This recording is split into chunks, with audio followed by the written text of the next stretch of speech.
यह हंगामा बरपा है कूड़े के ढेर पर, या फिर यूं कहें कूड़े के पहाड़ पर। पहाड़ भी कोई ऐसा वैसा नहीं, गाजीपुर लैंडफिल साइट का, जो चुनाव का मौसम आते ही सुर्खियों में खुद ब खुद चला आता है। फिलहाल एमसीडी चुनावों की बारी है, लिहाजा गाजीपुर लैंडफिल का जिन्न एक बार फिर बोतल से बाहर निकल आया और उसका असर ऐसा हुआ कि दिल्ली के सीएम साहब पूरे लाव लश्कर के साथ जा पहुंचे गाजीपुर और पानी पी पी कर मोदी सरकार और बीजेपी को कोसना शुरू कर दिया। अभी मैं ये कूड़े का पहाड़ देख के आ रहा हूं, बहुत शर्म आती है। दिल्ली देश की राजधानी है, पूरी दुनिया भर से लोग दिल्ली में आते हैं और जब दिल्ली में आते हैं तो क्या देखते हैं? कूड़े का पहाड़ देखते हैं। पूरी दुनिया में जब आप जाते हो, लंदन जाते हो, पेरिस जाते हो, टोक्यो जाते हो, फलाना ढिमका, वॉशिंगटन, न्यूयॉर्क, तो वहां पे आपको टूरिस्ट प्लेस दिखाई देती हैं, बड़े बड़े साफ सुथरी चीजें, और जब दिल्ली आता है कोई तो उसको ये कूड़े के पहाड़ दिखाई देते हैं। अब आप वाले कूड़े पर सियासत करें और बीजेपी वाले वहां ना आए, ऐसा भला कब हुआ है? तो जनाब, दस्तूर निभाते हुए भाजपा कार्यकर्ताओं ने भी गाजीपुर लैंडफिल साइट पर मोर्चा संभाल लिया और लगे केजरीवाल मुर्दाबाद के नारे लगाने।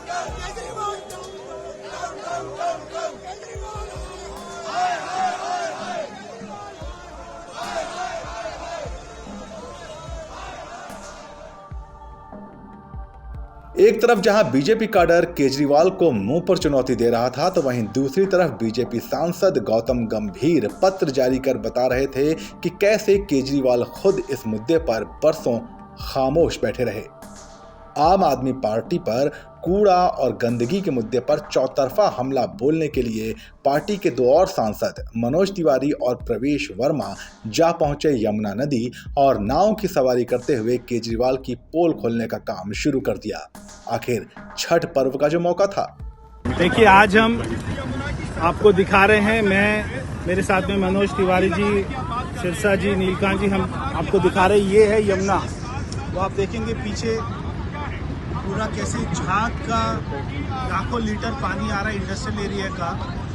ये 8 साल की अरविंद केजरीवाल की हकीकत है। वो अपने कमरे में बैठकर टीवी के सामने जितने मर्जी वायदे कर ले, मगर ये है देश की जनता को देखना चाहिए हकीकत क्या है। 8 साल तक अरविंद केजरीवाल ये कहते रहे कि मैं यमुना में, माँ यमुना में डुबकी लगाऊंगा, मगर ऐसी पवित्र यमुना को उन्होंने एक गंदा नाला बना दिया है। ये हकीकत आपके सामने है। दिल्ली में लाखों की संख्या में 30-40 लाख लोग पूर्वांचल के भाई बहन दिल्ली में रहते हैं। वो छठ पर्व कैसे मनाएंगे? कैसे यहाँ पर हमारी माँ बहनें डुबकी लगाएंगी?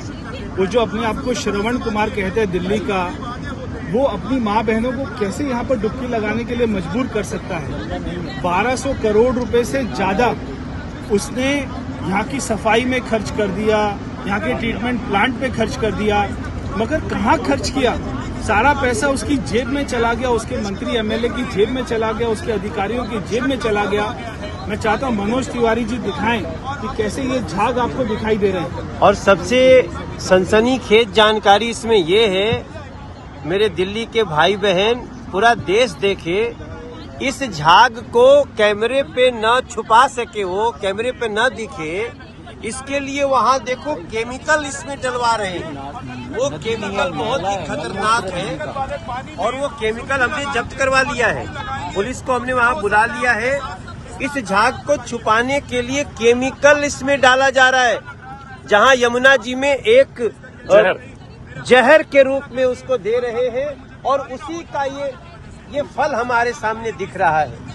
मैं समझता हूँ ये केजरीवाल के दावों की सच है और मैं समझता हूँ वो न सिर्फ आस्था पे चोट कर रहे हैं, बल्कि जो मौत भी बांट रहे हैं। इसमें कोई अतिशयोक्ति नहीं है। कूड़े पर पॉलिटिक्स करते करते ये नेता न जाने कितने सालों से पॉलिटिक्स का कूड़ा करते चले आ रहे हैं। बावजूद इसके न तो यमुना साफ हो रही है और न ही गाजीपुर में लगा कूड़े का पहाड़ कम हो रहा है। आपकी नज़र में इस गंदगी को दूर करने के क्या उपाय हैं, हमें कमेंट सेक्शन में लिखकर बताइए और खबरों के लिए बने रहिए जनसत्ता के साथ। नमस्कार।